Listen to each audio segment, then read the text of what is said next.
Assalamualaikum warahmatullahi wabarakatuh. Perkenalkan, nama saya Najwa Nisa. Saya dari kelas 11 IPA 3. Di sini saya akan menjelaskan tentang koloid dari mata pelajaran kimia. Pengertian koloid. Koloid adalah campuran nitrogen dari dua zat atau lebih, di mana partikel-partikel zat berukuran antara 1 hingga 1000 nanometer terdispersi atau tersebar merata dalam medium zat lain. Zat yang terdispersi atau tersebar ini sebagai partikel disebut fase terdispersi, sedangkan zat yang menjadi medium mendispersikan partikel disebut medium pendispersi. Cara mikroskopis, koloid terlihat seperti larutan, di mana terbentuk campuran homogen dari zat terlarut dan pelarut.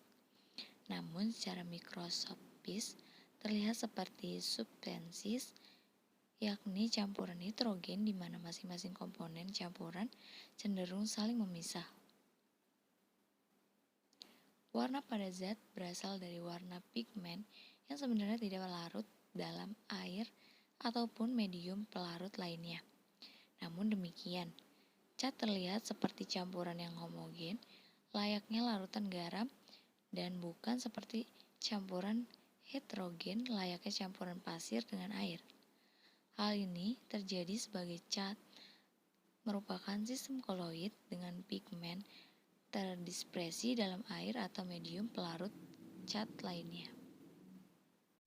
Jenis-jenis koloid. Sistem koloid dapat dikelompokkan berdasarkan fase terdispersi dan fase pendispersinya.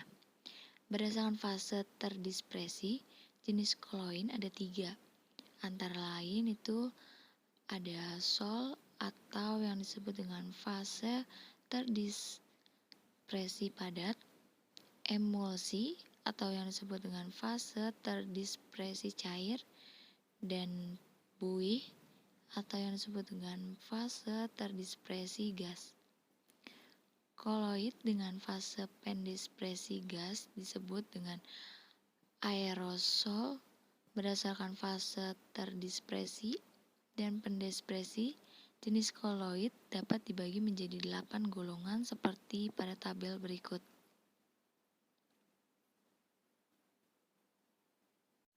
Ini dia, kalian bisa lihat 8 golongan dari koloid. Langsung saja kita next.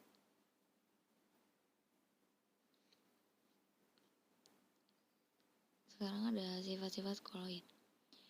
Sifat dari koloid itu yang pertama ada evoltidal atau ketika seberkas cahaya diarahkan kepada larutan, cahaya akan diteruskan, namun ketika berkas cahaya diarahkan kepada sistem koloid, cahaya akan dihamburkan. Efek menghamburkan cahaya oleh partikel koloid ini disebut efek tidal. Efek tidal dapat digunakan untuk membedakan sistem koloid dari larutan. Penghamburan cahaya ini terjadi karena ukuran partikel koloid hampir sama dengan panjang gelombang cahaya tampak. Yang kedua ada gerakan Brown.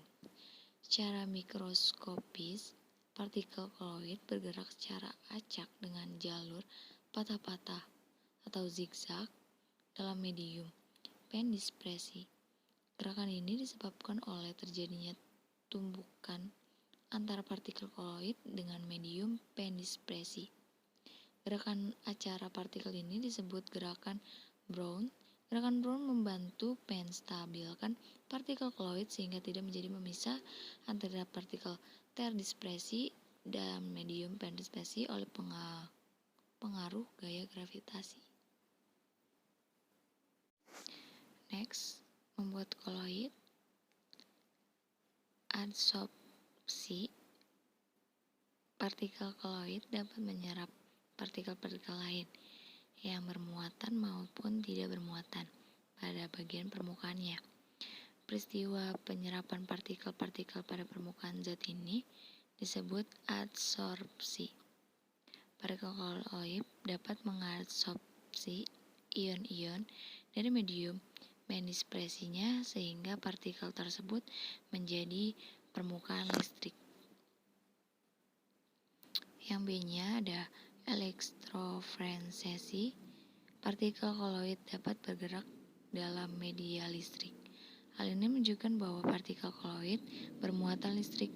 Bergerak partikel koloid dapat medan listrik, di mana partikel bermuatan bergerak ke arah elektrode dengan muatan berlawanan. Ini disebut elektrofluoresesi. Lanjut, ada koagulasi. Koagulasi adalah muatan listrik sejenis dari partikel-partikel koloid membantu menstabilkan sistem koloid.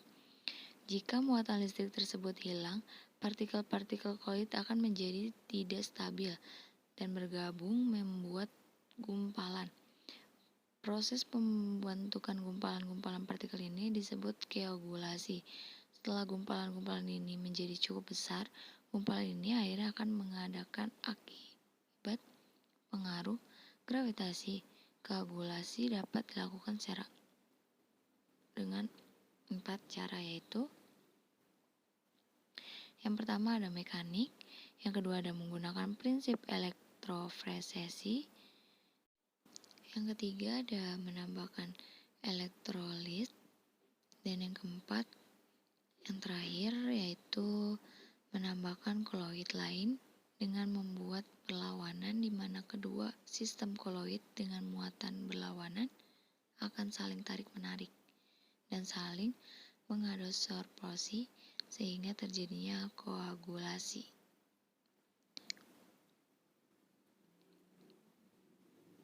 Sekian pemaparan dari saya. Apabila banyak kata-kata yang salah ucap atau kurang pas, mohon dimaafkan sebesar-besarnya.